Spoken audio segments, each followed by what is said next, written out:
Bien, bonjour à toutes. Good morning. Good morning. Let's start this sixth session of Global Economic Dialogues. We'll just put the headphones on your ears. So, 55 minutes. The idea is to allow our speakers to express their views and possibly have a dialogue for about 45 minutes. And at the end, we should have about 10 minutes for a Q&A session. Do not hesitate. Write down your question, and maybe I would invite you to tell us who you are putting the question to. So, the session is dedicated to poverty, and especially the fact that poverty remains, persists, and indeed, in 30 years, let's, take stock of the situation. Well, start from extreme poverty in the world has receded from 40% to less than 10%. So, it's one of the greatest success of our times. However, because there's always a but. Well, improvements are running out of steam. Poverty is taking more time to regress. It progresses in some countries, and sometimes it crops up even in places where we least expecting it, like in developed countries, debt, inflation, global warming, growth without jobs, and so on and so forth, are factors who are actually intertwined, and lead to this increase in poverty or the lesser reduction of poverty. So this is what we're going to discuss. Why is poverty still on, and not just the explanation? We will also come up with economic recommendations to try to stop this. Now, to discuss this with us, we're fortunate to have four great speakers coming from think tanks, and I will let them introduce themselves about their organizations so that we will know them. We know better what they do. I will give the floor first. I give the speech to Nathalie de la Palme, who's here with us. If I'm not mistaken, Nathalie, you are executive director, or I have to. Sorry, I'm missing the exact description. Sorry, of the Mo Ibrahim Foundation, and you will invite us to rethink the definition of poverty, going beyond the simple issue of income. Second speaker, Mbewe Kalika, you are Deputy Director of the Zambian Institute for Policy Analysis and Research. An experience where the debt crisis reversed years of progress. Okay. Third speaker is Famida Khatoun. You are also executive director of the Center for Policy Dialogue in Bangladesh. Sorry, and you will talk about the fragility of development successes. Okay, and the last speaker, Gabriela Smarelli. You are researchers at the Center for Global Development, and you will discuss the key factors for the sustainable pace of out of poverty. I think of health, education, and employment. Okay, so we can start with the first presentation, and perhaps I would give you a question to introduce your intervention. So, Nathalie de la Palme, what does it mean to be poor today, beyond income households? How should we redefine a poverty that persists in the global south, but is now also emerging in developing countries? Thank you very much, and thank you to all of you for your interest. So I'm Nathalie de la Palme, the Executive Director of the Mo Ibrahim Foundation, which focuses on Africa only. and is specifically working on public governance in all African countries, and also aiming at articulating Africa's case in all global debates, climate, migration, urbanization, youth, whatever, based on facts and figures, because we often say that without sound data, there is no sound policies. And this will lead me to introduce my first point. First, I'd like to make some preliminary remarks on this topic. Indeed, when we talk about poverty, we need to make sure how we define and how we measure it. How we measure it, I mean, when you look at the initial Millennium Development Goals, which was halving poverty, extreme poverty, it was indeed very difficult to assess whether it was a success because nobody knew at the beginning how many poor people we were talking about, and nobody knew really at the end of SDGs how many poor people there are, if only because of the lack of data in poor countries. So this is really something important. And when we have defined the Sustainable Development Goals 10 years after, they evaded escape the issue by saying SDG number 1, no poverty, so no numbers. And then a series of other goals on health, food security, secure households, which leads me to my second point, which is how do we define it? As you said, we can't just measure it with financial level. I mean, and here you have a key question. Is it because you are poor that you have no access to health, to education, to energy? Or is it because you have no access to energy, to education and health that you are poor? And this is something we really need to consider. My second point is, I think it's important to talk about people, not just countries. Even for the fact that, as you said, you have more and more, and this is why I'm challenging the word persist, because it seems to say that we are only looking at developing countries where there is still poverty.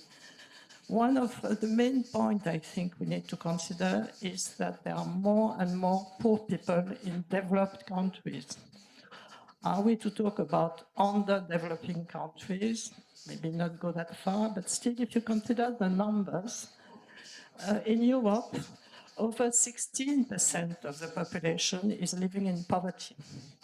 In US, you have 37 million people who are poor, which is equivalent to Angola population, and double Chad or Zambia's population. So we need to think about that and to think about the fact that in many countries, specifically in developed countries, young generations are poorer and have less economic and social prospects than their parents' generation. My last point is about inequality. We can't talk about poverty without talking about inequality, because inequality is probably a stronger challenge even than poverty. Both together are really something we need to address. Now, allow me a few words about the why. I mean, when, as you were saying, are the policies inadequate? What should we do? And here I have 4 points why this is the case. First, demography. When we are looking at economic growth, we also need to look at demography at the same point. Take, for example, Niger. Niger is the African country whose economic growth rate is the highest, over 11%. But its demographic rate is 4%. And when you talk about GDP per capita, it's ranking 44 out of 54 countries. 2 shocks.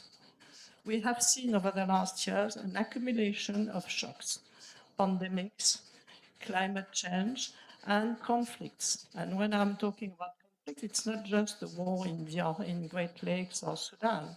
It's important conflicts. The impact of the Ukraine war and now the Strait of Hormuz crisis on food security and energy security in Africa is massive and making much more poor people come into the ground. The third thing is this causality we talked about between health, education, access to energy. And the fourth point and the fourth question is, what about the policies? Are they obsolete? Are they inadequate? I would say yes.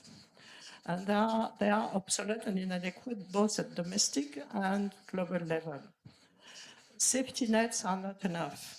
You need to work on the development factors.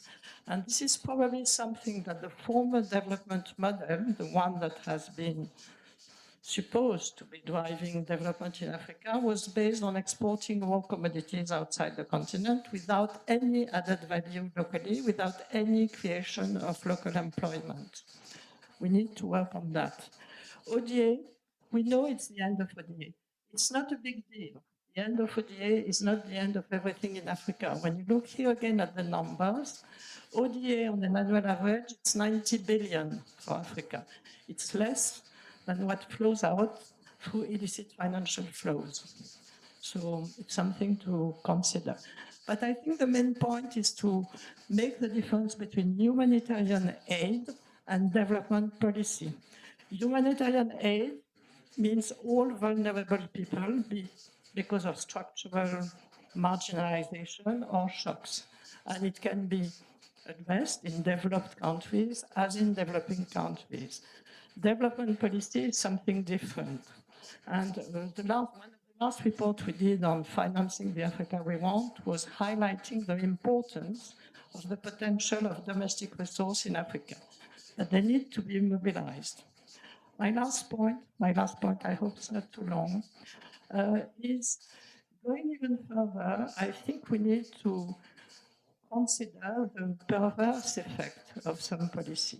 I mean, coming back to development aid, we have seen some correlation because the importance of development aid in education or health in some countries and the total lack of public expenditure in education or health in these countries. But I'll take a last example, which is the climate policy. Because up to now, it's the climate debates and the climate policy has been, and let's be honest, mainly led by already developed countries, whose population all have access to energy. If you take Africa, half the population does not have access to energy. Without access to energy, no education, no health, no house, no jobs, nothing. So everyone needs to include this challenge of access to energy for all when it comes to Africa mainly, because you can't save the planet to the expense of its people. And this is really similar. When I'm saying half the population, I'm talking about 600 million people who don't have access to energy. So it means that the climate discussions have been focusing on mitigation and not on adaptation, and which is not what African countries need to develop in a sustainable way. And the last point is the solution is not to just consider Africa when it comes to climate because of its vulnerability that needs to be helped. That's not the point. Without Africa's green assets, critical minerals, renewable energy sources, biodiversity, carbon sinking potential, there will be no green global economy. So if we want to indeed boost the development of Africa, you need to consider Africa as a stakeholder, the key stakeholder in building this green global economy, not just someone on the receiving end, which Africa does not want. So I'll stop here. I hope I've not. Thank you very much.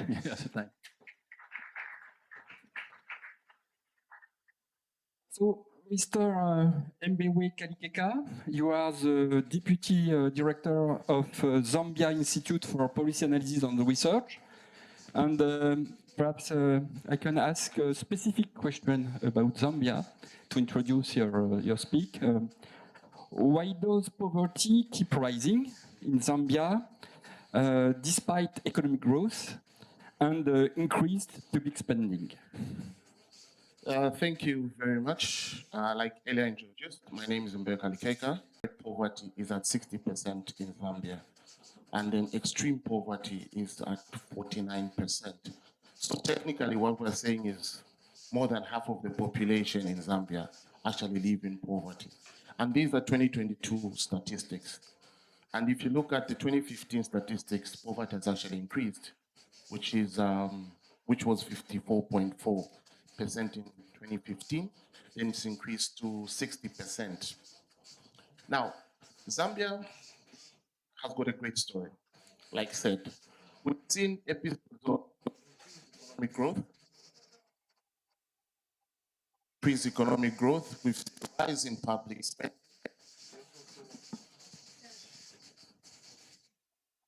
Yeah, thank you. We also saw a rise in the stock of public debt. If we go back to the years of 2010, I think Zambia's public debt was just around 20% of its GDP. But just when COVID struck, that's around 2019, 2020, Zambia's public debt increased to over 100% of GDP.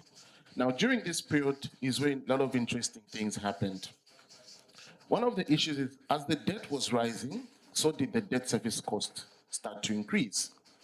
So what was happening is whatever was being generated from lending rates of averaging about 8%, compared to what you get from these concessional sources, that's the IMF, the World Bank, which are between 0 and 1%. But now you're servicing your loans at 9%. So that definitely increases your debt service costs and automatically reducing what you have to spend on social delivery.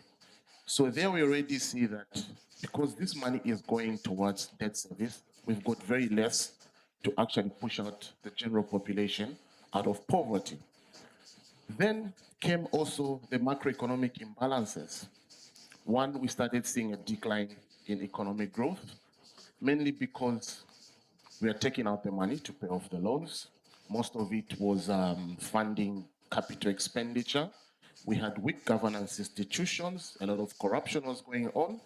A lot of contracts, public contracts were highly inflated, pushing the budget deficits into worrying numbers. For instance, just 2010 alone, when COVID struck, our budget deficit was 14.5% of GDP, which is way above the 3% prescribed threshold for debt sustainability. Then we also saw, because of the high external debt service, our exchange rate began to deteriorate. I think between, if I remember correctly, our kwacha, which is the domestic currency, had lost about 59% of its value against the US dollar. And Zambia really doesn't produce most of its goods that the general population would consume. We import from neighboring countries, like Southern Africa, we import from South Africa, we import also a lot from China, we import a lot from Europe and the like. Because our kwacha was actually losing value, it's basically started also pushing up the cost of domestic goods. So you now have an inflation problem. And inflation during the period of debt distress was around above 20%, between 20 and 25%. That's where our inflation, annual inflation rate was. So now, given this debt story, macroeconomic imbalances, how now did this affect social sectors? One was the eroding of the purchasing power. We saw quite huge allocations, for instance, going to health, going to education, but these were nominal in nature because it's factoring inflation. But when you calculate that using the real value, you find that, for instance, allocations to health were increased, I think, between 2010 and 2020, increased by about 700% in nominal value.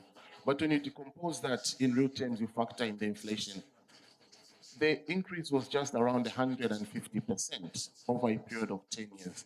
So already you can see that the purchasing power of the domestic currency actually reduces.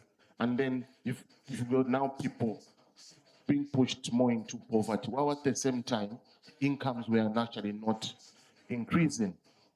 Secondly, is that most of this debt that was accumulated was being pushed, like I said, into capital projects. We also had a lot of investment going into these capital-intensive sectors, such as the mining sector.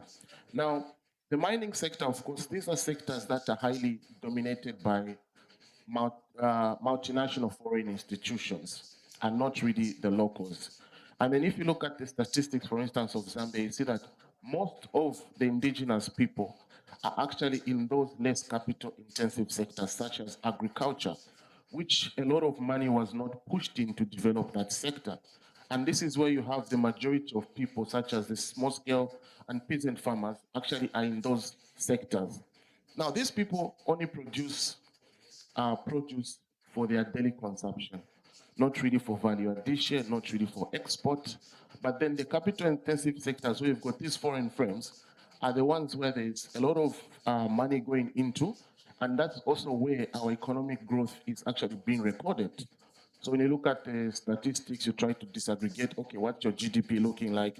You find, for instance, mining, natural resource are the ones that are actually topping what is actually contributing to GDP. But when you look at where the majority of the population are, that's agriculture, it's not really part of the top. So you already see that most of your people keep staying below the poverty line.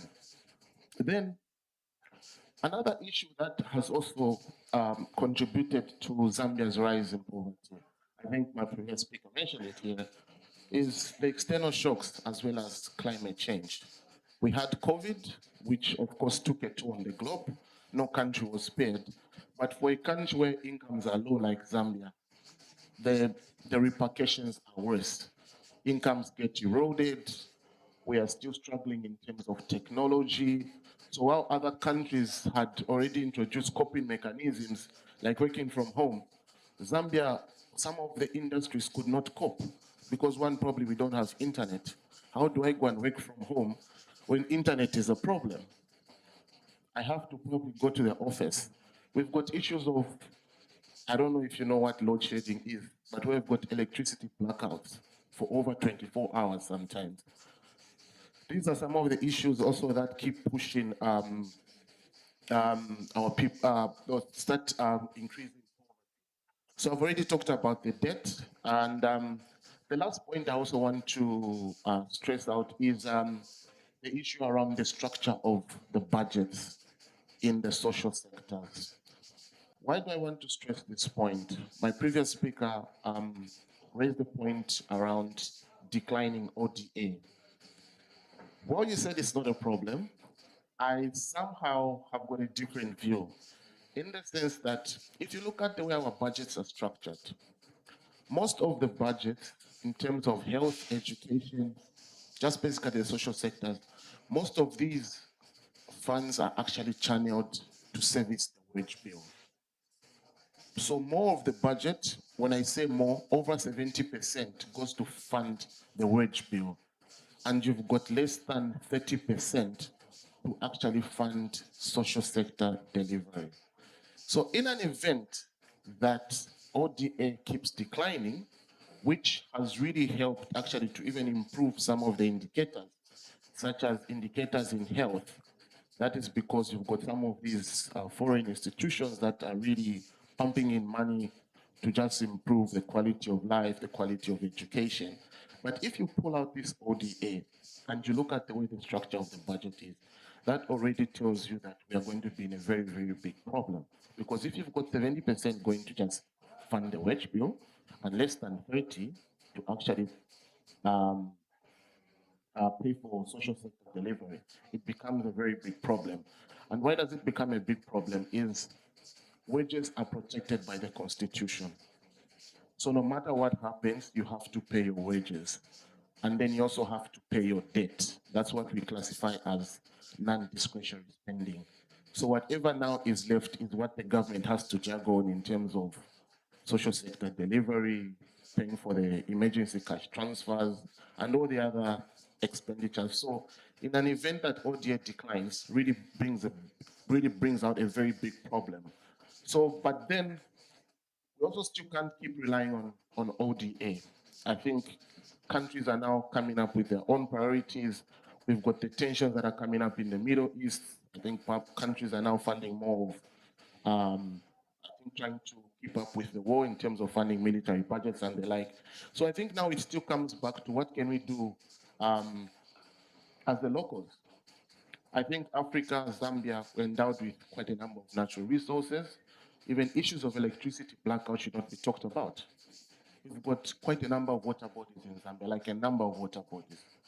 We've got the Victoria Falls. I don't know how many people here know about the Victoria Falls. It's part of the 7 wonders of the world. You can talk to me after this discussion. We can go back home together. I'll show you where it is. So one is we need to start raising enough resources from our domestic economy. We need to find efficient and effective ways of taxing the economy. When I say this, I don't say increase taxes, but find effective and efficient ways of taxing the economy. Africa has got an informality problem. Over 70% of the working population in Africa are in the informal sector. But how can governments find effective and efficient ways of tapping in and taxing those informal sectors? And when I say informal, this is where a lot of money is being exchanged. So we need to find ways of taxing this informal sector. Another issue was also rebuilding trust in these public institutions that we have. How do we put in effective governance structures, start getting rid of corruption, inflated public tenders? These are some of the things that keep pushing us into high deficits and high levels of poverty. Then the last point I'll stress is involving the private sector, which has been a very big problem for Africa. I always ask myself, is it really important for a country to own an airline and say, using my country as an example, Zambian Airways, or Zambia, whatever you want to call it, but then you've got this airline that keeps making a loss and is not making a profit. And government needs to keep funding that because you want to have a national carrier. Why don't you give that airline to the private sector and say, find efficient ways of running? If I'm made CEO, I have targets and I have to make a profit with that airline. So these are some of the things we need to also start bringing private sector on board. Thank you. Thank you very much. So, Famida Khatoun, you are the executive director of the Center for Policy Dialogue in Bangladesh. And Bangladesh is often held up as a development success story. Yet inflation and jobless growth are eroding its gains. So why does progress against poverty remain so fragile and reversible? Thank you very much. Good morning to everyone. So the question you have alluded to is real and present. If you look the development trajectory of Bangladesh, it is indeed a success story because Bangladesh was liberated in 1972. And when it was liberated at the time of independence, it inherited an economy which was fragile, undiversified, with very limited resources. And it was an aid-dependent country. However, over the next 5 decades or so, the country has really progressed so well that it has become a development. Not dwelling too much on that, how it became a success story, but I just want to point out one thing which is quite different from many other countries which has progressed, or maybe different from Africa or other developing countries, is that Bangladesh's development journey had proceeded through social development. Why I am saying that? Because at the time of independence, there had been a lot of international support for rebuilding the country. And while the infrastructure, roads and buildings were developed, there were also investment for the social sector. There was microcredit to the women, there were support for children's education, rural health services, and as a result, we see that the next few decades had experienced social progress. Maternal mortality, child mortality uh, had declined. Gender parity, at least at the primary level, had also been achieved. So that's why in social indicators, Bangladesh, even though it is a low-income country, it is the least developed country now, with much lower per capita income compared to many other countries, many other peers, it had higher social indicators. And then it followed, the economic growth followed that. And one of the impetus for economic growth had been that the continuity of policies domestically and also the opportunities which were created at the global level. For example, in the mid 80s or so, there was this opportunity to export. The MFA, multi-fiber arrangement, which provided duty-free access to textiles to low-income countries. Bangladesh is one of the countries which could maximize that opportunity. We had a young entrepreneur group, and also we have very dedicated workforce who could work in the textile industry. And the opportunities at the global market had really increased our exports.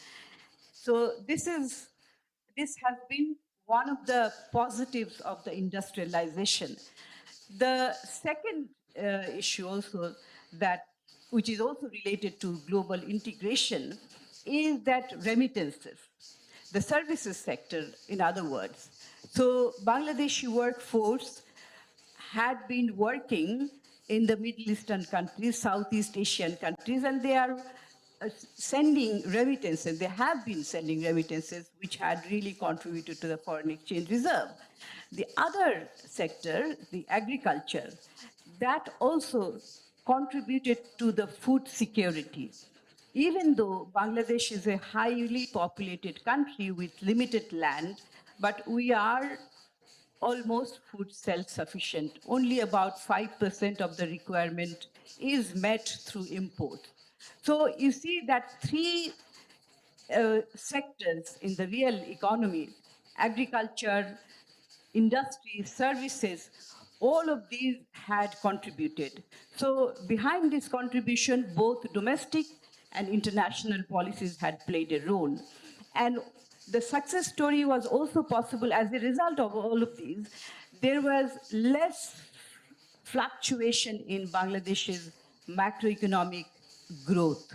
So Bangladesh, for a long period of time, had enjoyed macroeconomic stability with relatively higher growth, economic growth, and low inflationary rate. Now, however, when COVID came, and followed by Ukraine war and other shocks, domestic shocks like natural disasters and international shocks, then the real test was felt or revealed. The vulnerability of that growth started to be revealed, and that is that when there was COVID, for example, or the other shocks, then a lot of people who had graduated from the poverty level suddenly fell down. They were just above the poverty level, but they were quite vulnerable.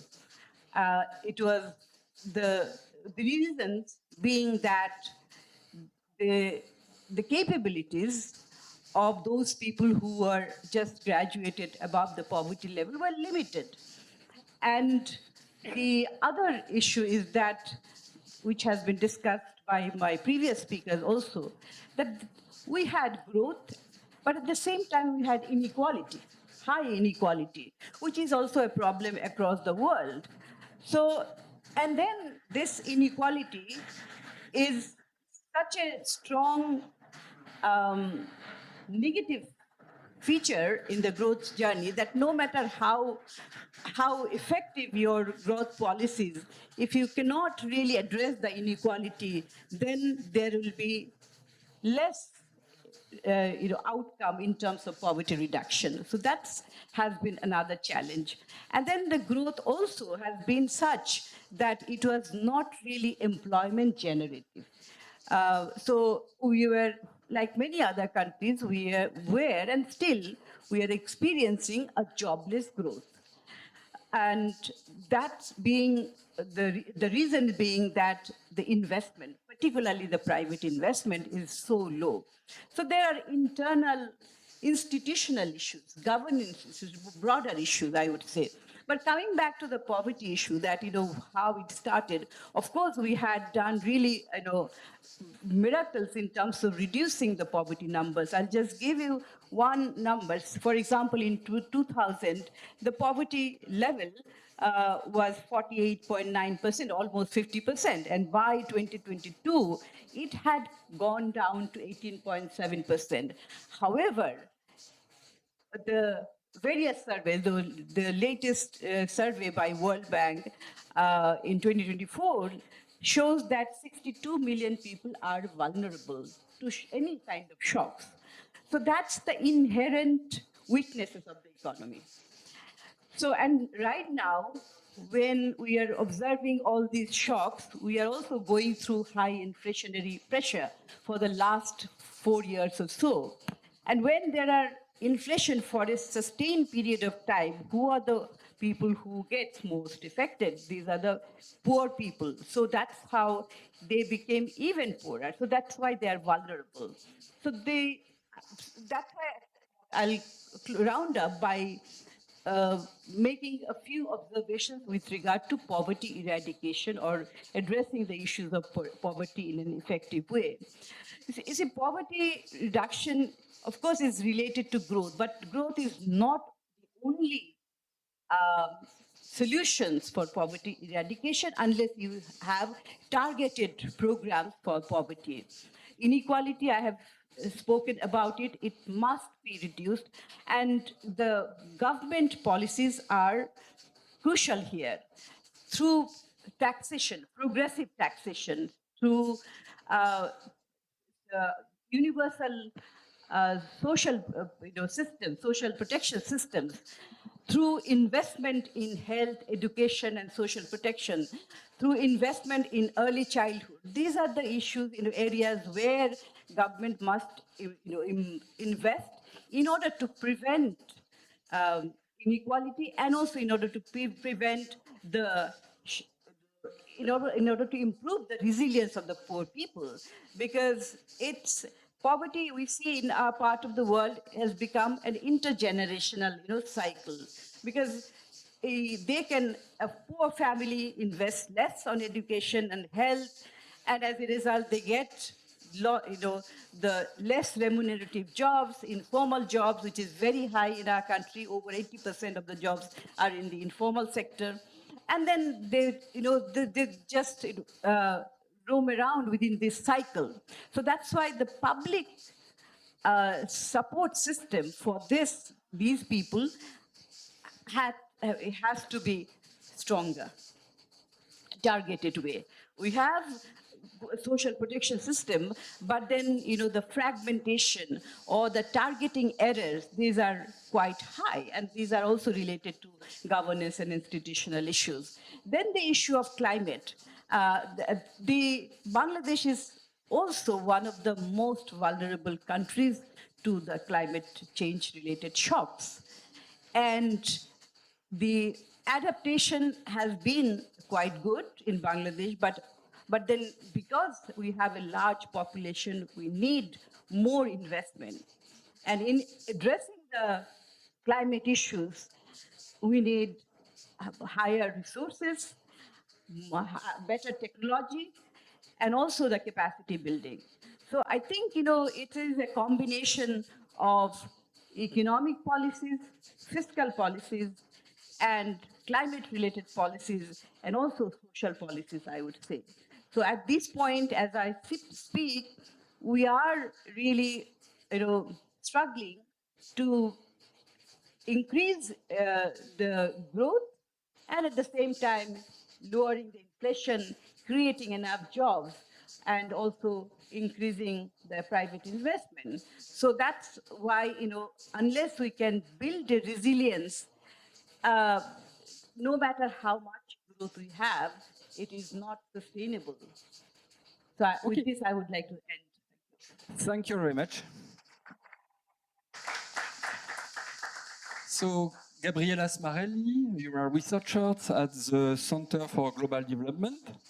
And I will come back. I come back to education, and as we know, education has driven much of poverty reduction. Okay, but schooling is not learning, and degree no longer guarantees a job. So how do we turn access to school into real skills and skills into good jobs? Thank you very much. Thank you for the opportunity to be part of this fantastic panel.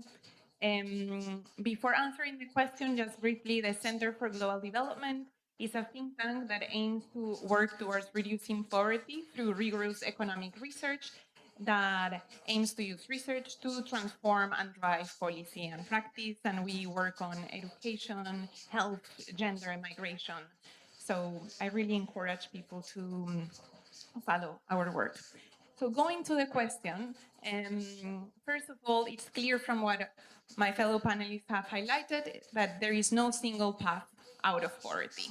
And today in these remarks, I would like to focus on two specific pathways that have proved to work to reduce poverty, but similarly, when the right policies are not in place, they can also be a constraint to be out of poverty. And these two pathways are education and jobs. So let me start with education. And here something to highlight is that expansion in schooling, and with this we mean access to education, since 1980s, has shown that it accounts for almost 50% of global economic growth and 60% of income gains from the 20% poorest individuals in the world. So with this important statistic, it is clear that education is an engine to reduce and move out of poverty. However, investments in education have been targeting particularly access to education and enrollment, and we have seen important improvements here. But there are huge gaps related to improving learning. Currently, systems of education are not necessarily delivering in what they are intended to deliver for a large proportion of children. Many children are in school, but they are actually not learning. In fact, statistics show that 70% of children in low and middle income countries do not know how to read and understand a paragraph by age 10. So this is known as a learning crisis that we have been living for quite some time now. And it's a learning crisis that doesn't allow children to get the skills they need to then access the opportunities and the jobs later in life. And there are three problems that I would like to highlight that perpetuate this challenge. The first one is that many policymakers, this includes governments, ministries of education, undermine the magnitude of this learning crisis. In a study done by the Center for Global Development in 35 low and middle income countries, they found that in average, policymakers believe that only 1 in 2 children are not able to read. However, the reality is way different. We have contexts where it's more something closer to 1 in 5 children or more. So clearly we have to work towards moving closer the real numbers compared to what policymakers believe so that this can drive more action. A second key component is that, as it has been highlighted previously, there are limited resources and also limited resources allocated to education, and these are not necessarily invested in those issues or in those solutions that are most cost effective to improve learning.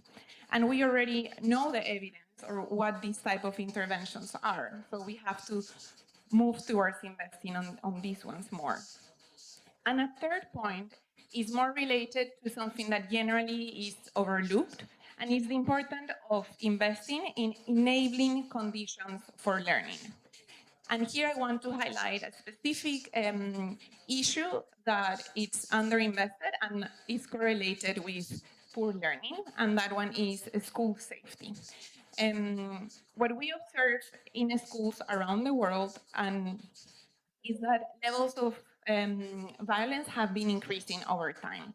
30% of children worldwide experience bullying in schools. 1 in 2 children in some countries experience corporal punishment. So this is physical punishment, teacher to student. And there are countries where 25% of the cases of sexual violence are happening in and around the school. So it's really important that we also pay attention to some of the overlooked topics that have already proven that there is a relationship between experiencing violence and poorer learning. So we can overlook this, or otherwise other investments in education might be undermined.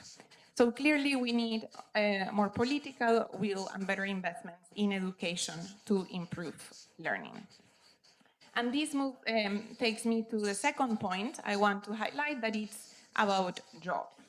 In parallel to investing in having better systems for education, we need to invest in having better labor market structures. Nowadays, what we observe is that labor markets in low and middle income countries are not prepared to absorb all the young people and young talent that is ready to go to the workforce. What we observe is that this is likely to get worse over time. It is expected that in the next 10 years, 1.2 billion young people will be ready to go to the workforce, and that workforce will be only ready to offer jobs to 420 million children. This is based on World Bank statistics. So we have to do more to improve labor markets, and particularly in low and middle income countries, pay attention to informality, that it's a big issue in these countries. So exiting poverty is definitely challenging, and sustaining gains when you're out of poverty, it's even more challenging. As we think of how to address these issues, it is important to really pay attention on how to address the learning gap, improving education, and improving our labor market structures. Thank you. Thank you very much, Gabriela. So we have less than 5 minutes before the end of this session. So if you are agree, I propose to take some questions from the floor. Alors, vous pouvez poser vos questions en anglais.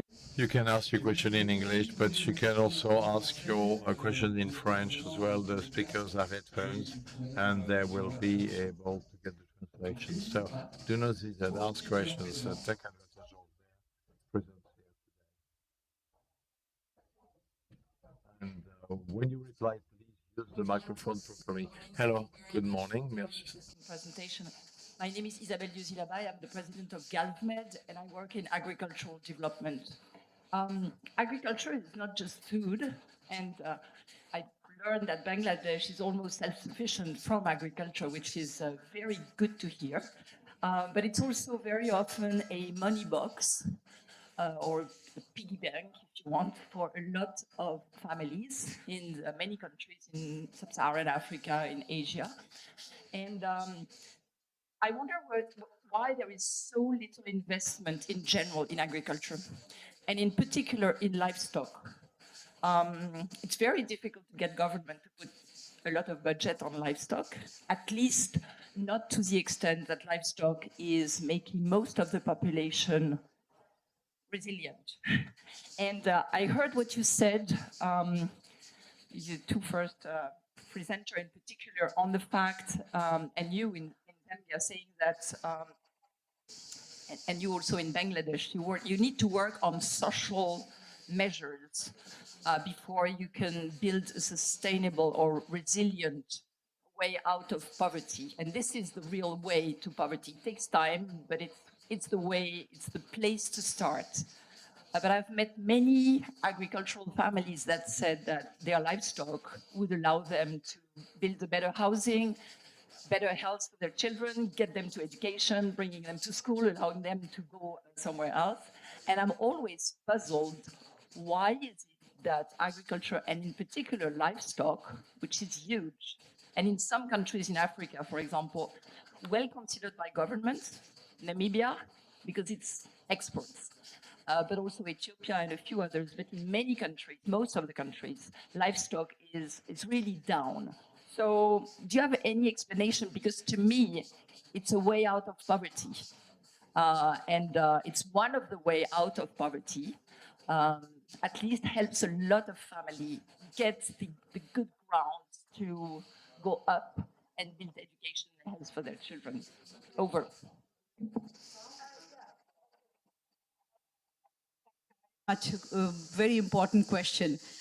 Indeed, this is a situation where we used to be an agriculture economy. 80% of GDP would come from there. Now it is less than 15%. You can imagine. One issue is that for livestock, of course, it could be a means for poverty eradication, hugely. But in case of Bangladesh, we are a land scarce country.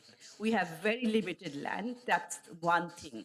The other issue is that a lot of mechanization has also happened within agriculture, and agriculture is not only a profession or means for survival only for the low-income families. It has been taken over by the rich farmers, those who do not live in the rural areas, but they live in the big cities, but they control. So the commercialization. So it's also, so I would say that of course, definitely there is a lack of government policy impetus on that, because in many other cases, the rich and the powerful ones, they would be taking the advantages.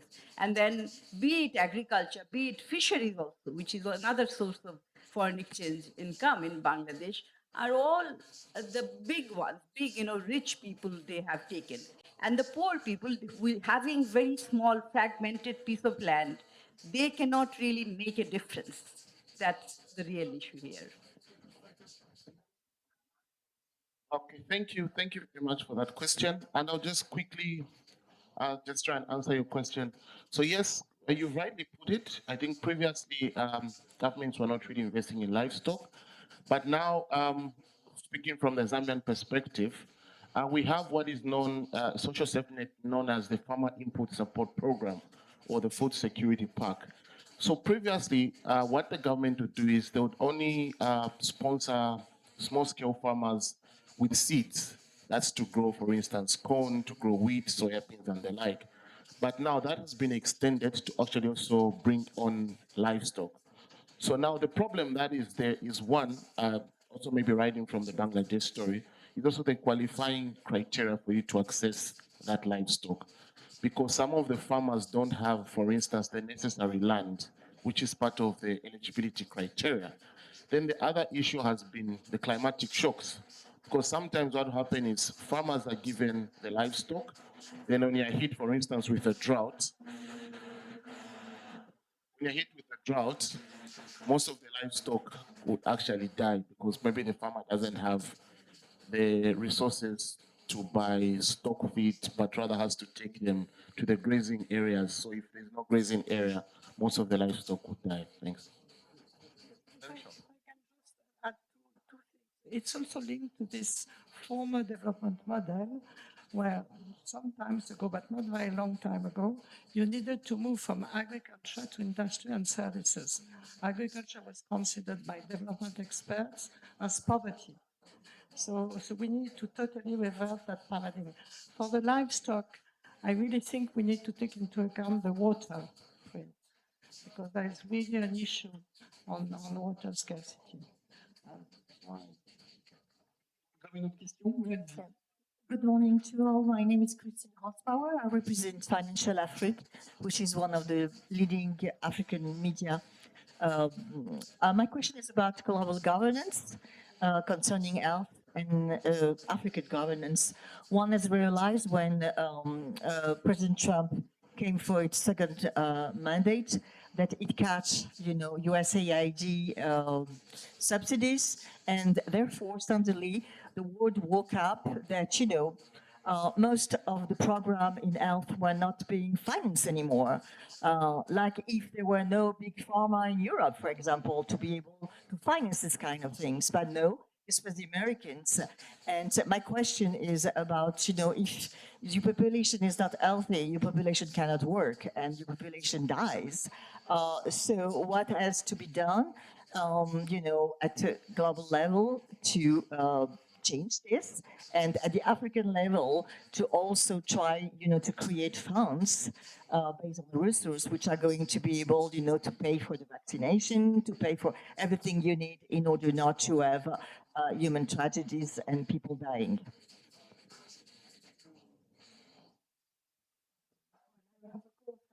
Much for your question. I think that indeed, and we have looked at this financing the Africa we want.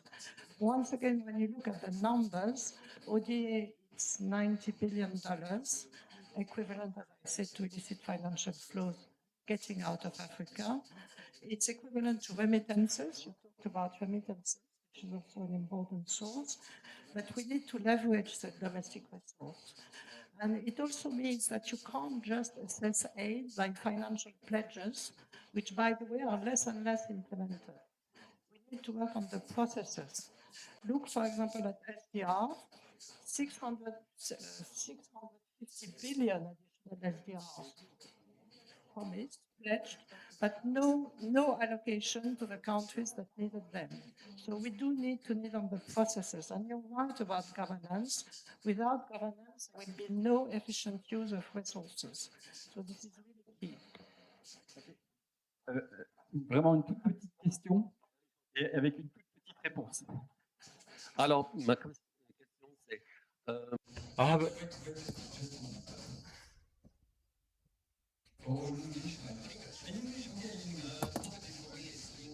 inequality, and not only inequality in the sense of rich and poor, you move towards the able and the less able. So now, of course, you can try to do a lot of things with education, but in principle, the more you help with education, the more the able will profit, and the less able will fall back, because they can't compete with the small parts of the very able.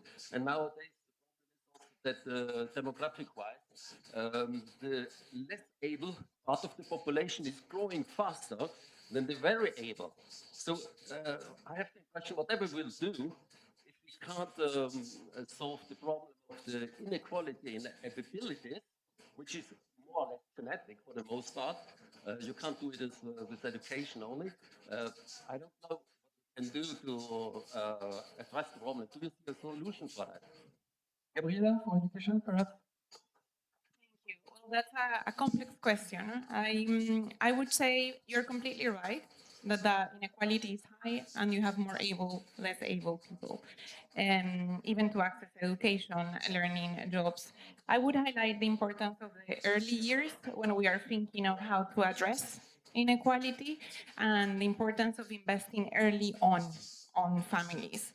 When we think of early childhood development, we're thinking of how to ensure that children have the health they need early on, that they are not going through malnutrition, that they are getting access to all the cognitive development they need and non-cognitive development. So I would really highlight the importance of the early years to tackle the inequalities that do start very, very early in life. I just want to add a little bit. You're so right. That's why I think capability, another concept which has been promoted by Nobel laureate Professor Amartya Sen, that you have to have the capability, even if we have a lot of jobs. If we do not have the capability to get those jobs, it doesn't make any sense. I'll give you a concrete example of Bangladesh. While we have high youth unemployment rate, we are also observing, we have observed in the very recent past, that many private companies are hiring their finance manager or the mid-level manager from neighboring countries, India, Sri Lanka, for example, which means there is a huge skills mismatch. And this type of skills mismatch happens in the families which cannot afford quality education. The public educational system is not good enough to provide you a job in the market. So that's why capability is very, very important, and you have hit the right issue here. Ok, merci. Je suis désolé, on va être obligé de s'arrêter, on a déjà dépassé. We already got over time. We're doing got over time. Thank you all. Thank our four speakers. I'm sure that they will have a couple of minutes for you if you want to ask questions. Thank you. Merci à vous. Bon après-midi. Thank you very much.